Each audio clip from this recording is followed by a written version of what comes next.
어느 한가로운 저녁 개수대에 가득 찬 설거지는 모른 채 하고 좋아하는 노래 하나쯤은 내가 연주해서 부르는 낭만의 시간은 보낼 수 있었겠지. 가끔 생각한다. 조금 더 여유가 생긴다면 낭만의 시간을 보낼 악기 하나를 배워보고 싶다.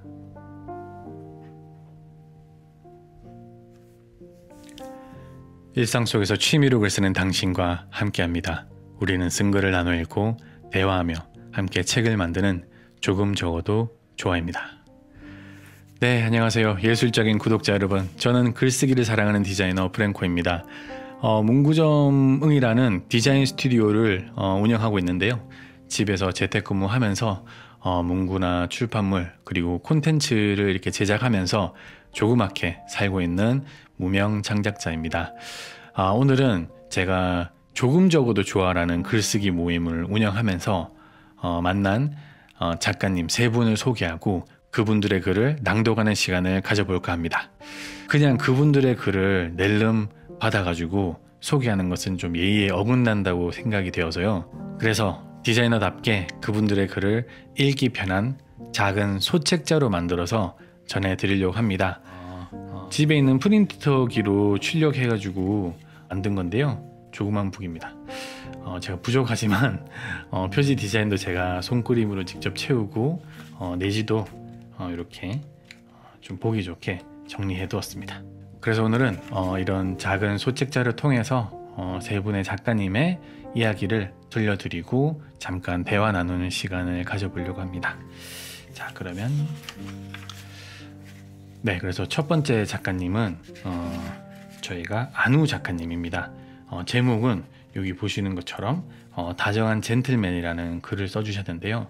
안우님께 제가 잠깐 짧은 소개를 부탁을 드렸었는데요. 이렇게 글을 보내주셨습니다. 안녕하세요. 순간을 메모하는 작가 안우입니다. 약 3년 반 동안 작은 카페를 운영했던 기억을 살려 글을 쓰고 있습니다. 아주 짧은 잠깐의 만남이 누군가에게 어떤 기억으로 남아 존재하고 있다는 사실을 지나간 사람들에게 멀리서나마 전하고 싶은 마음에 글을 씁니다 라고 이렇게 써주셨어요. 그래서 굉장히 재밌는 이력을 가지고 계신데 카페 사장님을 하셨던 거잖아요. 그러면 다정한 젠틀맨이 도대체 어떤 분인지 글을 통해서 일단 한번 만나보겠습니다. 네.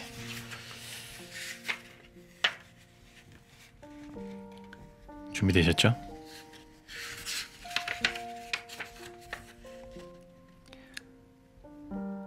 다정한 젠틀맨 안우 지음.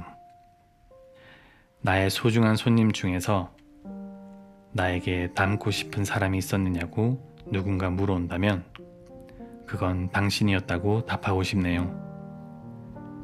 말수는 없지만 몸에 배인 매너와 부드러운 태도 안에 살짝살짝 비치는 수줍음을 기억합니다. 항상 반듯한 옷 매무새에 포마드로 잘 빗어 넘긴 머리는 과하지 않고 아주 자연스러웠어요.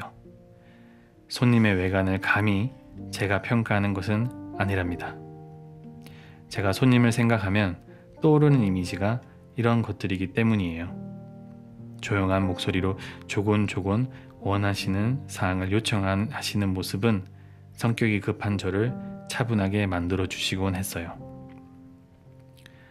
정신없이 바쁜 와중에도 손님의 얼굴을 발견하면 저는 당신의 커피를 준비하기 시작했죠. 순서를 착착 계산하며 앞손님과 부딪히지 않도록 아주 부드럽게 아무도 눈치채지 못하게 당신이 계산과 거의 동시에 커피를 받으실 수 있도록. 항상 우유를 반만 넣은 따뜻한 라떼를 드셨잖아요. 처음에는 이런 주문이 낯설게 느껴져서 조금은 찡긋했던 기억이 나네요. 거의 모든 손님이 우유 많이 주세요를 외칠 때 손님은 우유는 반만 넣어주세요. 반보다 조금 더 적어도 괜찮아요. 라고 하셨었죠. 그런데 사실 그거 아세요? 우유를 가득 채워도 3,000원, 반보다 덜 넣어도 3,000원이라는 사실은 그때 순진했던 저에게는 뭔가 부담스럽게 와닿았었어요. 물론 손님 취향이시긴 하지만 제 값을 받고 덜 드린다는 생각이 들었었으니까요. 그런 부담감은 손님의 커피를 더 신경 쓰게 만드는 계기가 되었어요. 몇 모금 만에 끝나는 커피가 될 텐데 실망하시면 안 되니까요. 그렇게 우유 반 라떼의 주인공이 되신 당신은 곧 우리 카페의 단골이 되셨죠. 어떤 때에는 제가 너무 빨리 커피를 준비하는 바람에 커피를 기다리는 시간을 즐길 여유를 빼앗겼다고 생각하시지는 않을까, 그런 마음이 드는 날도 있었고, 뭔가 특별 대우를 받은 듯이 싱긋하는 표정이 스치는 걸 본 날에는 혼자 마음이 뿌듯했답니다.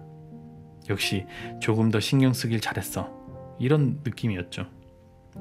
한동안 뜸하시다가 들르셨을 때에는 오랜만에 오셨네요 라는 말에 출장을 다녀오셨다거나 다른 곳에서 업무를 보느라 못 오셨다고 말해주시곤 했었어요. 손님의 만족, 유무를 끊임없이 살펴야 하는 일의 특성상 그렇게 말하며 다시 이곳 커피를 마실 수 있어 좋아하시는 모습을 보면 너무 감사했답니다. 이 글을 통해서 손님에게 받은 느낌을 모두 쓰기가 너무 어렵다는 것을 느끼게 되네요. 길 건너로 업무 장소가 바뀌게 되었다며 마지막 방문이란 걸 알려주시던 날 왜 그렇게 서운했던지요. 시시때때로 밀려오는 손님들을 응대하느라 아쉬운 표정, 미묘한 미적거림 모두 느꼈지만 그때는 뭐라 말해야 할지 몰랐답니다. 그게 계속 마음에 남아요. 카페에 먼저 구해주신 유일무이한 손님이셨답니다. 카페에 불만족해서 말이 없이 떠나거나 무언가 아쉬움이 남아도 그렇게 신경 써주시는 분이 거의 없었는데 손님께서만은 다르셨어요. 오늘이 마지막 날이라고 말하는 게 얼마나 어려운 일인지 저는 한참 후에나 알게 되었답니다. 차마 마지막 인사를 나누지 못하고 헤어진 손님들도 많았고요. 그 한 분 한 분들이 시간이 지난 지금에도 새록새록 떠오르곤 한답니다. 오늘의 당신처럼요. 지금은 길 건너 어느 곳에서도 손님의 취향대로 커피를 만들어주는 곳을 찾으셨는지요. 손님은 우유가 조금 더 많이 들어가도 괜찮아요. 우유가 아주 조금 들어가도 괜찮아요. 이렇게 모두 괜찮다고 하시는 분이셨기에 어딘가에서도 썩 마음에 들지 않아도 괜찮다고 하며 커피를 드시고 있으신 건 아닌지 가끔 손님 생각이 날 때마다 걱정이 된답니다. 정말 괜찮은 커피숍을 잘 찾으셨으면 좋겠다는 바람을 마음 한편에 지닌 채로 또 우리 카페를 떠올리며 역시 그곳만한 곳은 없군 하는 마음이셨으면 좋겠다는 바람을 가졌어요. 그래도 어딘가에서 손님처럼 젠틀한 바리스타를 만나셨기를, 그래서 부드러운 미소를 나누고 계시기를 바래요. 가까운 어느 날 이름 모를 카페의 카운터 앞에서 카페라떼에 우유는 반만 넣어주세요 하고 주문하는 소리가 들린다면 고개를 돌려 그곳을 바라보겠어요. 그리고 당신을 생각하겠습니다. 손님은 제게 그런 손님이셨으니까요. 오늘도 다정한 젠틀맨으로 고단한 하루를 보내셨을 당신에게 이 말을 마지막으로 오늘은 이만 줄이겠습니다. 지금 어디에선가 행복하셨으면 좋겠어요. 진짜 너무 멋져요. 안우 작가님께서 이렇게 카페에서 일을 하시면서 손님들을 맞이하는 그런 자세나 마음이 글을 통해서도 온전히 전해져가지고요. 물론 그 다정한 젠틀맨 같은 손님뿐만 아니라 분명히 카페를 드나들던 많은 손님들 중에서도 이러한 정성과 애정을 가지시지 않으셨을까라는 생각을 합니다. 저는 뭐 자그마한 구멍가게도 차릴 만큼도 안 되는 사람이지만 그 안우 작가님의 글을 읽다 보니까 오늘날에 또 저를 만들어준 손님들이 진짜 많이 생각났었습니다. 그분들은 아마도 제 생각에는 제 손에 들려있는 그런 못난 문구 작품이나 그런 거보다는 제 발걸음, 제 행보에 더욱 관심 가져주시고 또 진심으로 응원해 주시던 분이었던 것 같아요. 그래서 아마도 지금 이 영상도 그 손님들이 보고 계시겠죠. 그래서 이미 뭐랄까 손님 이상으로 저의 창작하는 동료이자 친구라고도 진심으로 부르고 싶다는 마음이 있습니다. 그래서 뭔가 매대를 가운데에 두고 이 건너편의 손님은 결코 모를지라도요, 이쪽에서 또 세심하게 정성을 담아내는 이 안우 작가님의 우유 반 라떼, 진짜 너무 따뜻하고 낭만적인 글이 아니었나 싶어요. 그래서 진짜 엄청 큰 감동을 받아버린 것 같아요. 정말 감사드리고요. 이렇게 따뜻한 글 낭독할 수 있도록 허락해 주셔서 정말 감사드립니다.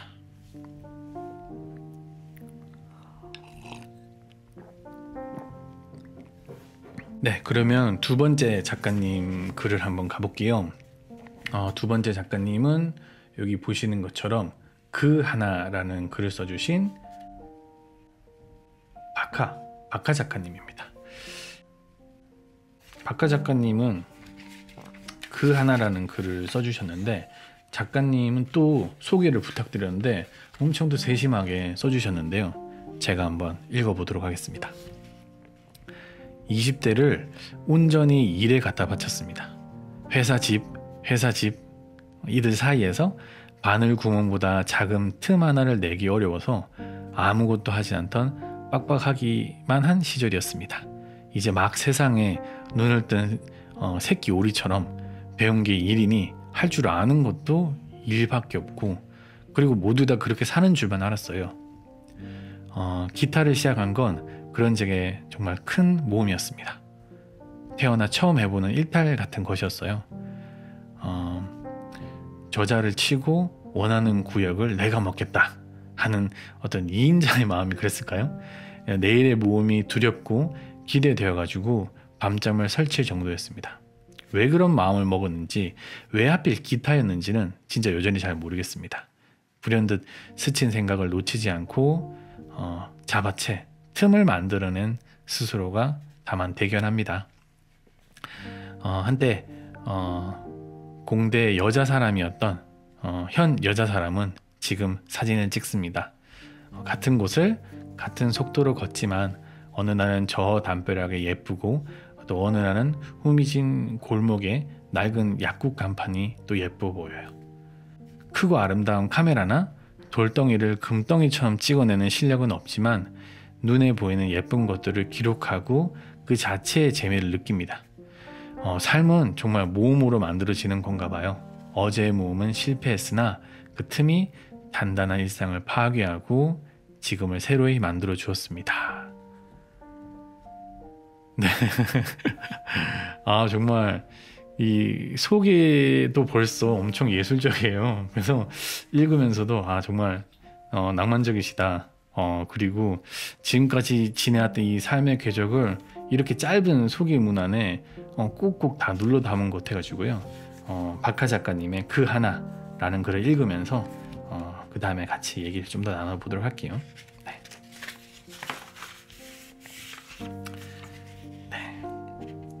그 하나, 박하지음. 세상에는 흔히 세 가지 분류의 사람이 있다고 한다. 여자 사람, 남자 사람, 공대 여자 사람. 2년제 대학교에서 컴퓨터공학을 전공하고 운 좋게도 취업 준비 기간을 거치지 않고 바로 어느 대학교의 전산실에 취직해 개발자로 일하기를 여러 해. 나는 그야말로 완벽한 공대 여자 사람으로 거듭나 있었다.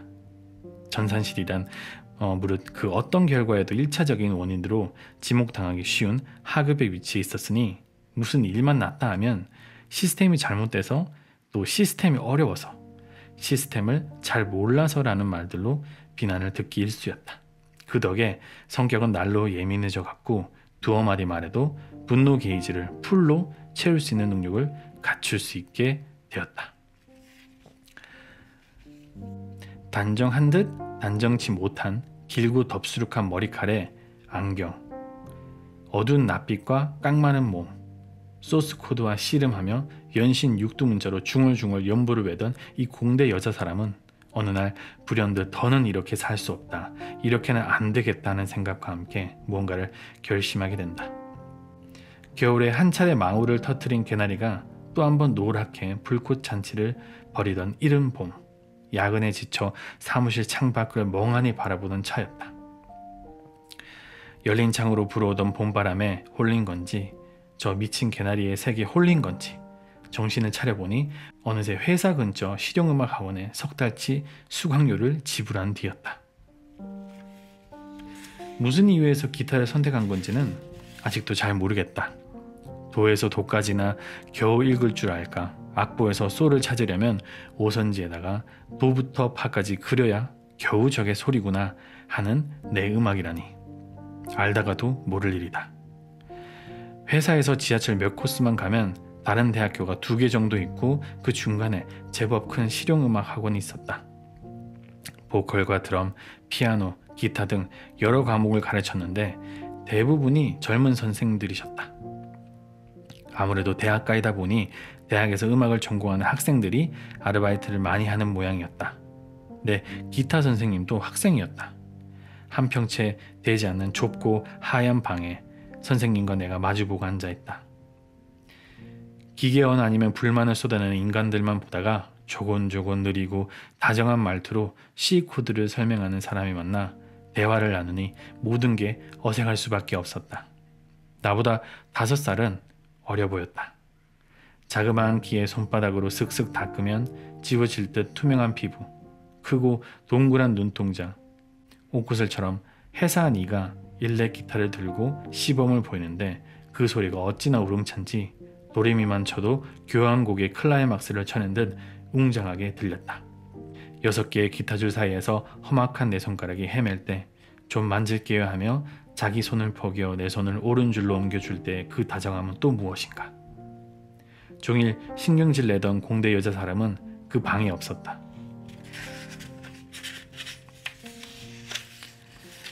발밑으로 낙엽이 굴러가도 수줍어 어깨를 움츠리는 촌스러운 소녀가 된 나는 기타줄이 아닌 정신줄을 튕기듯 혼돈의 50분을 보내곤 했다. 일주일에 2번 기타를 치러 가는지 잘생긴 선생님을 보러 가는지 모르겠으나 어쨌든 그 2번의 날은 그 맘때의 내게 한 줄기 빛이었고 희망이었고 또 행복이었다.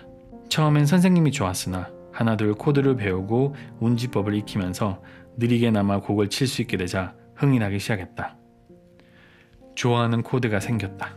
C 코드와 E 코드를 틀림음 없이 잡았을 때, 로망스의 한 구절을 쳤을 때, 미친 짓거리 하지 말라며 줄곧 싫은 소리를 하던 언니도 잘한다고 칭찬을 해주었을 때, 회사 집 하던 생활에 취미라는 생활이 들어갈 틈이 생겼구나 싶어 꽤 기뻐했었다. 취미가 없는 삶이란 얼마나 빡빡했던가. 그동안 쑥쑥했던 성격은 모두 생활에 틈이 없어서였구나를 느꼈다. 더불어 약간 유순해지기도 했다. 하지만 사회생활은 그리 녹록치 않은 것이었으니 수강 2달을 미처 채우지도 못하고 다시 야근 생활자로 돌아가게 되었다. 주 5일 꼬박 야간을 해야 겨우 끝날 업무량인데 학원 간다고 정시 퇴근을 한 달 넘게 했으니 일이 쌓일 수밖에 없었다. 연습을 못하니 진도는 더디고 얇게 쌓였던 흥미는 금세 바닥을 보이고 말았다. 늘 잘한다 칭찬해주던 선생님도 자주 수업에 빠지고 실력이 늘지 않는 내게 관심을 잃어갔다. 일주일에 2번이 보름에 1번이 되고 달에 겨우 2번, 마지막 달은 한 번도 가지 못한 채 수업이 끝나고 말았다. 재등록은 하지 않았다. 못했다고 해야 할까? 학원 갈 시간을 도저히 만들 수 없게 되었고 집에서 배운 걸 연습할 시간도 자연스레 줄어갔다. 쓰지 않으니 배운 걸 잊는 건 순식간이었다. 2번 기타를 꺼내 그때 배운 로망스며 코드들을 잡아보았으나 둔탁한 소리만 날 뿐 음을 내지 못했다. 언젠가 시간이 나면 다시 기타를 치겠다는 소망으로 방구석에 방치되었기를 몇 년. 슈퍼스타 K에서 기타 든 소년 소녀들이 인기를 휩쓸며 기타 유행을 일으킬 때에도 흥미가 생기지 않자 결국 헐값에 팔아버리게 되었다. 빡빡하기 이를 데 없던 그 회사를 그만둔 뒤 다른 취미를 만들었고 지금은 일과 생활, 취미의 균형을 맞춰 살아가고자 노력하고 있다. 가끔 생각한다. 그때 선생님이 조금만 덜 잘생겼더라면, 시간적 여유가 조금만 있었더라면, 좋아하는 곡을 딱 하나만이라도 마스터했더라면.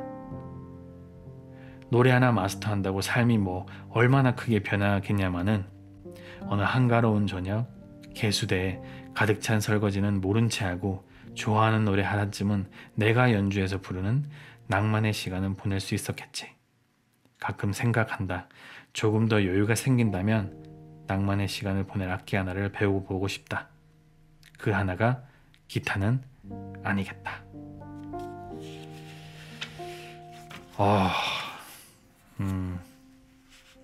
작가님 진짜 이거 읽으면서 너무너무 응원해드리고 싶다는 생각이 계속 들었어요. 지금은 너무 바쁘게 생활하지 않으시죠? 그죠? 글을 써주신 대로 일과 생활, 취미, 균형을 맞춰가면서 또 즐겁게 생활하셨으면 좋겠다는 마음을 또 전해드립니다. 맞아요. 그러니까 가끔씩은 이렇게 개수대에 허리 아파가면서 그릇하고 컵이나 이렇게 소란을 같이 피우기보다는 집안에 진짜 온통 음악이 흐르도록 내버려 두고 흥얼거리고, 네, 그죠? 그런 시간을 또 매일매일 보내셨으면 좋겠어요. 물론 한 번씩 설거지는 해주셔야 됩니다. 그죠? 한 번씩 해주셔야 돼. 어쩐지 저도 왠지 고개를 푹 숙이고 또 이쪽에서 낡은 기타 한 대 부여잡고 이런저런 코드를 한번 배워서 연주해보고 싶다는 생각이 엄청 들었습니다. 읽으면서 마치 예전에 제가 직장 생활할 때 너무너무 바빠가지고 또 힘들어했던 그런 시절도 많이 생각났고요. 어쨌든 작가님 이 글을 읽으면 아마 이 영상을 보는 구독자분들도 똑같이 응원하는 마음, 공감하는 마음 보내주실 거라 생각합니다. 진짜 화이팅입니다. 그리고 이렇게 또 좋은 글 낭독할 수 있게 허락해 주셔가지고 진짜 감사합니다. 저희 이제 마지막 작가님은요, 옛날이요, 그리고 카톡론이라는 짧은 글 2개를 공유해 주신 감귤 작가님을 소개해 드리려고 합니다. 네, 감귤 작가님도 소개문을 보내주셨는데요. 이렇게 보내주셨습니다. 안녕하세요, 감귤입니다. 글을 쓰는 습관을 들이고 싶어서 열심히 연습하고 있습니다. 시시콜콜한 이야기를 주로 씁니다. 조금 적어도 좋아 덕분에 주말이면 카페에 앉아 다른 작가님들의 글을 읽는 작은 행복을 덤으로 얻게 되었네요. 감사합니다. 네. 얼마 전부터 제게 작은 스트레스를 주고 있는 사건과 그에 대한 생각을 글로 옮겨보았습니다. 엄청 큰 스트레스는 아닌데 계속 신경 쓰이는 그런 일입니다. 지금도 아무것도 해결하지 못한 채로 있습니다. 뭔가 슬기로운 해결책이 있을까요? 하고 이렇게 뭔가 작가명이 감귤이다 보니까 왠지 저도 읽는 게 뭔가 톡톡 튀게 읽어버렸는데 어쨌든 고민을 담아서 보내주신 글인 것 같아요. 그래서 이거 가지고 제가 또 한번 읽어보고 이야기를 또 이어서 해보도록 하겠습니다. 네. 정말 2편입니다. 2편. 옛날이요 카톡론 2개 글인데요. 네. 옛날이요 카톡론 감귤지음. 옛날이요. 야, 이번에 대학교 애들 모이기로 했는데 너도 올래? 수학이 너머로 재윤이 말했습니다. 재윤은 졸업한 뒤에도 친분을 유지하고 있는 몇 안 되는 대학 동기입니다. 보고 싶은 얼굴이 많았던지라 저는 흔쾌히 그의 초대에 응했습니다. 술자리는 무척 즐거웠습니다. 재윤을 포함한 나머지 5명은 오래전부터 단체 대화방이 있었기 때문에 종종 만나 안부를 주고받아온 터라 몇 년 만에 등장한 저는 마치 특별 게스트라도 된 것처럼 많은 이야기를 했어요. 동창회가 을에 그렇듯이 그때 그 시절을 잔뜩 추억하기도 했죠. 누가 누구를 좋아했다느니 누가 학생 예비를 횡령했다느니 하는 크고 작은 사건에 대한 비하인드 스토리를 풀어놓기도 했고요. 헤어질 무렵에 그들은 저를 대화방에 초대해 주었습니다. 그런데 그것이 지금은 조금 골치 아프게 됐어요. 그들의 대화량이 상상 이상으로 많았을 뿐만 아니라 대화의 주제나 방식이 저와 잘 맞지 않았거든요. 그래서 저는 거의 아무 말도 하지 않게 되고 심지어 잘 읽지도 않게 됩니다. 글을 쓰는 지금도 100개가 넘는 카톡이 쌓여있네요. 어떻게 해야 될지 잘 모르겠습니다. 이 방이 나와 맞지 않으니 이만 나가볼게요 라고 솔직하게 말하자니 관계가 틀어질까 겁이 나기도 하고 지금처럼 아무 말도 하지 않고 가만히 있자니 눈치가 보이고요. 이런 문제로 쓸데없는 스트레스를 받고 있자니 문자 메시지를 주고받던 시절이 그리워지네요. 카톡론. 지난 편에 이은 카톡 이야기. 저는 낯선 사람이 여러 모여있는 자리에서 의기소침해지는 편입니다. 그래서 입학이나 입대, 입사처럼 새로운 사람을 잔뜩 만나야 하는 상황이 그리 반갑지 않아요. 당연히 무리에 스며드는 속도도 더디고요. 어렸을 때는 이런 성향이 더 심했습니다. 대학교 신입생 오리엔테이션 날 며칠 동안 심사숙고해서 고른 옷을 입고 결연하게 나갔다가 이미 몇몇 아이들이 카톡방을 만들어 소통하고 있었다는 것을 알게 되어 순식간에 기가 꺾여 버렸던 것이 기억나네요. 돌이켜보면 그들도 많아봐야 두세 번 정도 만난 사이였을 뿐인데도 그때는 그들의 유대가 무척이나 견고해 보였어요.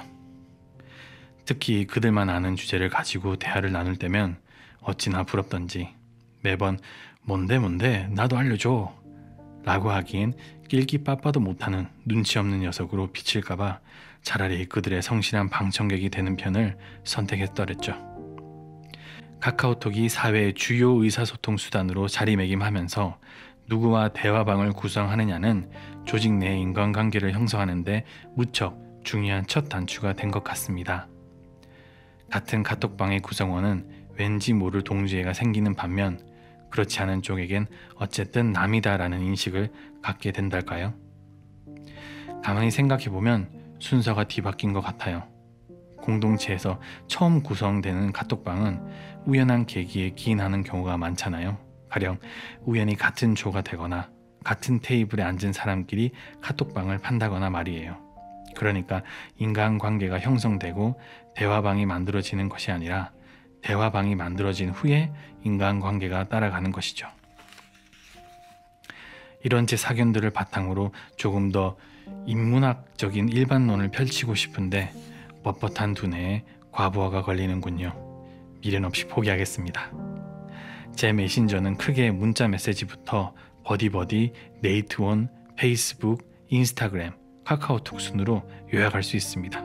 개인적으로 버디버디와 싸이월드의 시대가 가장 좋았던 것 같아요.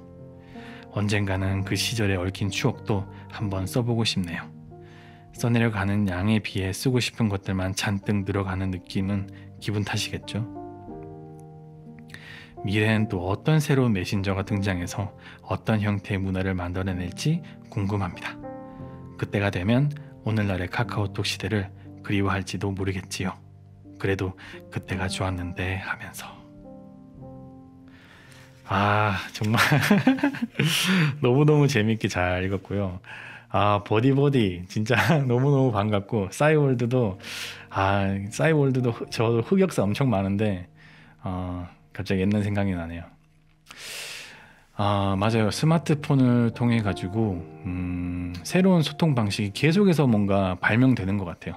여기에 적응해 보려고 하지만 저도 역시 조금 내향적이고 또 관계에도 취약한 편이라 가지고 감귤 작가님이 이야기하신 그 표현에 그래 이 느낌이야 라고 엄청 공감하면서 읽었거든요. 그리고 저도 솔직히 말씀드리면 카카오톡에 감귤 작가님처럼 조금 참여를 해야 될 것 같은데 못하겠고 그들만의 견고한 어떤 이 대화에 끼지 못하겠고 근데 카톡은 쌓여가는데 나는 읽지 않고 있고 그런 방이 있습니다. 저도 그렇고 아마 이 영상을 보는 구독자분들도 분명히 나도 있어 라고 아마 인정하실 수밖에 없을 거예요. 그런데 저도 그래요. 저도 그런 채팅방을 보면 왠지 저 자신의 어떤 흠을 마주하는 것 같아서 기분이 좋지 않더라고요. 근데 저라고 사실 그런 것에 대해서 뾰족하게 뭐가 수가 있는 거는 아닌 것 같아요. 저도 감귤 작가님과 마찬가지로 겁이 나가지고 관계가 깨질까봐 어쩔 수 없이 채팅방에서 빠져나오지는 못했지만 대신에 뭔가 관계 말고 다른 쪽에서 제 자신이 흔들리지 않도록 중심 잡기를 연습했던 것 같아요. 이제 일이나 취미나 뭐 일상에서 제 자신의 모습을 좀 과대 포장하지도 않고 평가절하지도 않고 뭔가 정확하게 윤곽을 좀 잡아 나간다고 할까요? 그죠? 그런데 대신에 감귤 작가님이나 저나 예전에 그 방식이 사라졌다고 생각할 수 있는데 그렇지 않은 점도 있는 것 같아요. 오히려 새로운 대화 방식이 많이 발명될수록 저희가 기존에 좋아하는 의사소통 방식도 계속해서 그 개성과 색깔을 더해갈 수 있다고 생각합니다. 그러니까 예를 들어서 카카오톡 그 다음에 예를 들어 가지고 요즘에 페이스북 메신저 많이 쓰죠. 근데 페이스북 메신저를 많이 쓴다고 해서 카카오톡이 또 없어지는 것도 아니고 카카오톡이 있다고 해서 뭐 저희 뭐 문자 메시지가 사라지거나 편지가 사라진 것도 아니잖아요. 그리고 이렇게 저희가 글쓰기 모임을 직접 만나지 않고 온라인으로 글쓰기 모임 하는 저희 작가님들하고 저하고 한 번도 대면한 적이 없잖아요. 그죠? 그런데 또 목소리를 또 이렇게 책자로 가져오고 이 또 책자를 다시 영상으로 그죠? 영상으로 또 가지고 와가지고 또 재밌는 방식으로 다른 방식으로 소통할 수 있게 된 거잖아요. 그래서 주눅 들지 않았으면 좋겠습니다. 네, 감귤 작가님의 그런 성향이 저와 너무 비슷해가지고 너무너무 응원드리고 싶고 자, 화이팅입니다. 이렇게 감귤 작가님까지 이렇게 진솔한 고민을 담아가지고 보내주셨는데 또 이 글도 낭독할 수 있게 허락해 주셔가지고 너무너무 감사드립니다. 여기 있는 소책자는요, 여기 있는 세 분의 작가님에게 제가 감사함의 표시를 전하기 위해서 요거 제가 우편으로 해서 작가님한테 보내드릴게요. 네, 선물로 보내드릴 테니까 부디 받아주셨으면 좋겠습니다. 네, 이렇게 예쁘게 네, 되어 있으니까. 근데 이게 공장 인쇄소에서 만든 게 아니라 집에서 제가 프린터기로 출력해서 만든 거기 때문에 뭐 엄청 완성도가 있진 않아서 그걸 이해해 주셔야 돼요. 네, 어쨌든 좋은 설문이 되셨으면 좋겠고요. 네, 그럼 이렇게 해가지고 저희가 첫 번째 이제 그 조금 적어도 좋아 영상을 한번 맞춰보도록 하겠습니다. 아직 뭐 준비를 많이 하긴 했지만 제작하면서 또 부족함을 많이 느꼈던 것 같아요. 그래서 남은 기간 그 다음 에피소드 한 에피소드 이렇게 쌓아 나가면서 점점 더 발전된 모습을 보내드리도록 하겠습니다. 이 영상을 봐주신 저의 첫 번째 구독자 여러분들께 너무너무 감사드리고요. 이 영상의 내용이 마음에 드신다면요, 앞으로도 계속 꾸준하게 이런 종류의 에피소드가 올라올 거기 때문에 구독 설정과 알림 설정까지 해주시면 너무너무 감사드리겠습니다. 네, 그럼 저는 오늘 클로징 멘트를 하고 인사를 드리겠습니다. 그럼 저희 다음 에피소드에서 만나겠습니다. 네, 안녕. 네.